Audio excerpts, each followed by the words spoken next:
Welcome back to my channel. आता बघितलंच तुम्ही सकाळी सकाळी वातावरण किती मस्त झालंय ना। आणि इथं मी आले तुळशीला पाणी घालते। सकाळी 5:30 वाजताच रोहिणी आणि दीपक दाजी या गोलू आमचे गेले पुण्याला। तर काय मग आम्हाला काही करमे ना सकाळी सकाळी म्हटलं चला आता परत जाऊन झोपण्यापेक्षा म्हटलं आंघोळ वगैरे करून घ्यावे आवरून। मग आले बाहेर तुळशीला पाणी वगैरे घालायला। आपलं आता रोजचं रुटीन चालू झालं। आत्तींच्या अजून आंघोळ व्हायचे तर म्हटलं चला आवरते। बाहेर वातावरण पण एवढं मस्त झालं होतं आणि सकाळी सकाळी कसं देवपूजा वगैरे झाली की जरा थोडं फ्रेश वाटतं ना।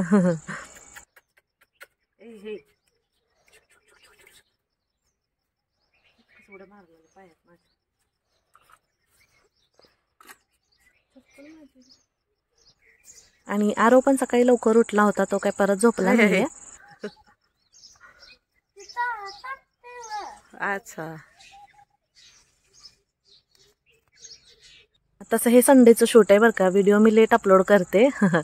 आणि हे बघा माझी तर बाहेर दारात रांगोळी वगैरे काढायची चालू आहे। आणि संडे असल्यामुळं काय तुम्हाला तर माहिती आहे आपलं देव वगैरे घासायचे असतात, त्याच्यामुळे देवपूजेला थोडा वेळ लागणार होता। तर म्हटलं आता आत्ती करून घेतील देवपूजा वगैरे। मी आले आपलं बाहेर तुळशीला पाणी घालायला, देव घासून होईपर्यंत लेट होईल ना म्हणून। तर चला लागूया आपल्या कामाला। हे बघा इथं यांनी बसलेत मोबाईल बघत आणि इकडं तर चालू झाली माझी स्वयंपाकाची तयारी। तर चला कंटिन्यू पहा। आत्यांचं चालू आहे देव घासायचे। म्हटलं होस तर वेळ लागेल म्हणून मी सकाळी सकाळी आधी तुळशीला पाणी घालून आली जाऊन। परत लय वेळ होईल ना। आणि इथं आता तुम्ही बघितलंच की आत्तींचं चालू झाले आता मंदिर वगैरे सगळं साफसुथरं करून घ्यायचं। आणि माझी आपली झाली कामाला सकाळच्या सुरुवात। आणि म्हटलं चला आज मी एकटीच आहे किचनमध्ये, रोहिणी नाही आहे। आम्ही दोघी तिघी असतो त्याच्यामुळे आमचा खूप गप्पा टप्पा चालू असतात आणि एवढी अडचण होते ना तिघींना किचनमध्ये। तिघी पण तब्येतीनं मोठं आहे नाही का। त्याच्यामुळे इकडे सरक तिकडे सरक चालू असतं। आज बघा ना मी एकटीच आहे किचनमध्ये, असं झालंय जणू काय माझंच राज्य आहे। पण काय ह्या राज्यात मी काही खुश नाही आहे, आज खूप मिस करते रोहिणीला।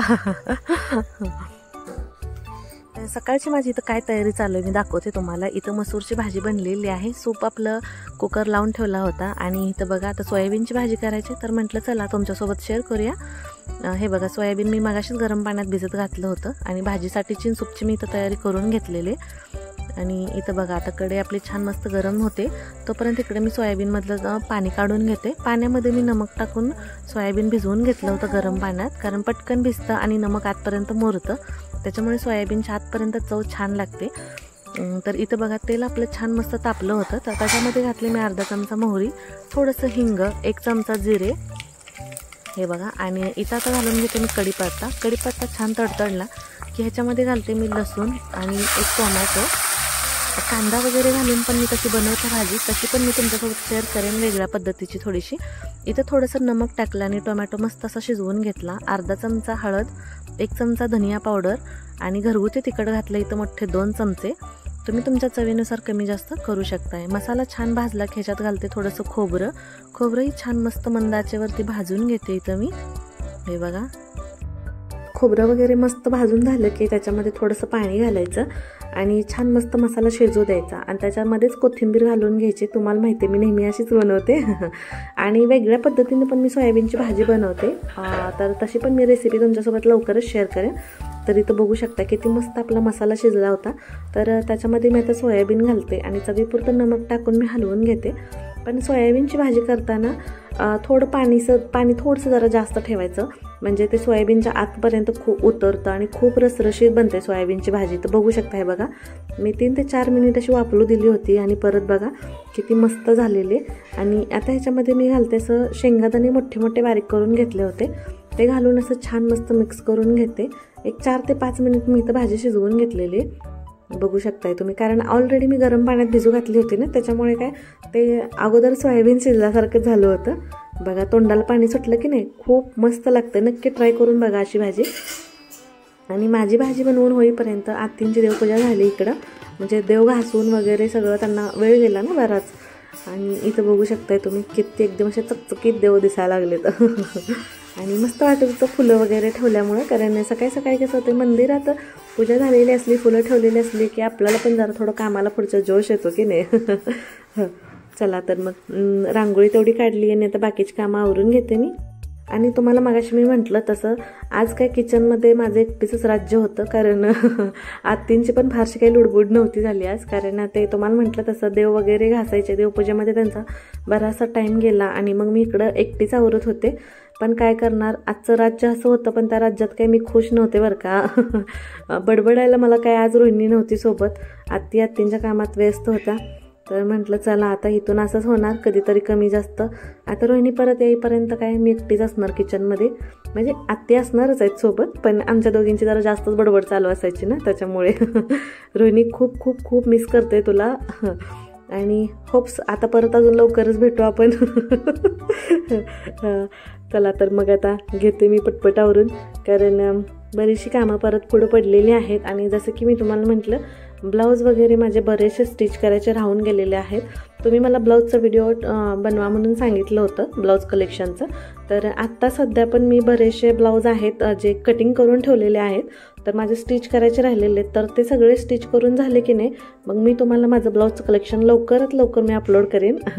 आणि तुम्ही अगोदर ज्या काही मला कमेंट्समध्ये सांगितले, होम टूर करा किंवा बिर्याणीची रेसिपी, बरेचसे काय काय व्हिडिओज तुम्ही मला मागितलेले आहेत, तर तेही मी लवकरात लवकर तुमच्यासोबत शेअर करते. कारण ऑलरेडी मी शूट केलेले जे माझ्याकडे व्हिडिओज होते ते मी ऑलरेडी आता अपलोड करायचे माझे चालू आहेत. त्याच्यामुळे थोडंसं लेट होईल मला सगळे व्हिडिओ अपलोड करेपर्यंत, त्याच्यामुळे लेट झालं तरी समजून घ्या. पण तुम्ही सांगितलेला प्रत्येक एक व्हिडिओ मी अपलोड करते, नक्की अपलोड करणार बरं का. तुम्ही एवढ्या अपेक्षा करता माझ्याकडून, एवढ्या हक्काने सांगता मला की ताई हा व्हिडिओ दाखव, तो दाखव, तर यस मी तुमच्या अपेक्षेवर नक्की उतरणार. तर चला, माझं आता तर बऱ्यापैकी काम आवरून झालेलं आहे. इथं बघू शकताय तुम्ही, सकाळी सकाळी कसं आपलं थोडी धावपळ पण चालू असते ना. आणि आरव आणि आस्था काय अजून उठले नाहीत. आरव म्हणजे उठला होता, परत जाऊन झोपला, तो काकींला सोडायला गेला होता ना, मग परत जाऊन आता झोपलेलं आहे. आस्था पण गेली होती सोडायला, अजून काही ती उठलेली नाही आहे. आता थोड्या वेळात उठून येतीलच, त्यांचा कालवा नाही आहे त्याच्यामुळे काय मला काहीच करमत नाही. गोलूचं पण आज कालवा नाही आहे ना, सगळी शांतता झाली घरामध्ये. आला आला आरव उठला बघा. आणि तुम्ही मला अगोदर सांगितलं होतं की ताई हा जो काळा नळ आहे ह्याच्याविषयी माहिती द्या म्हणून थोडीशी.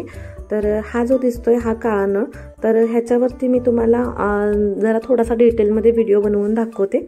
तोही मी लवकरच अपलोड करेन, कारण आत्ता इथं मी पाणी घेत होते ना, त्याच्यामुळे माझ्या लक्षात आलं. तर लवकरात लवकर तोही तुमच्यासोबत मी शेअर करेन. तर बघा, आवरून माझं इथं झालेलं आहे जवळपास. एकटीच पळते की नाही किचनमध्ये, कसं वाटतं एकटीला बघायला. तुम्हाला पण मजा येत नसेल ना आज तेवढी, रोज जेवढी मजा येत होती तेवढी.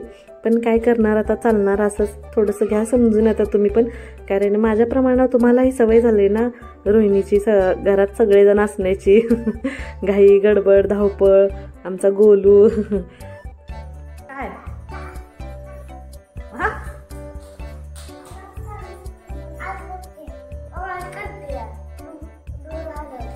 याचा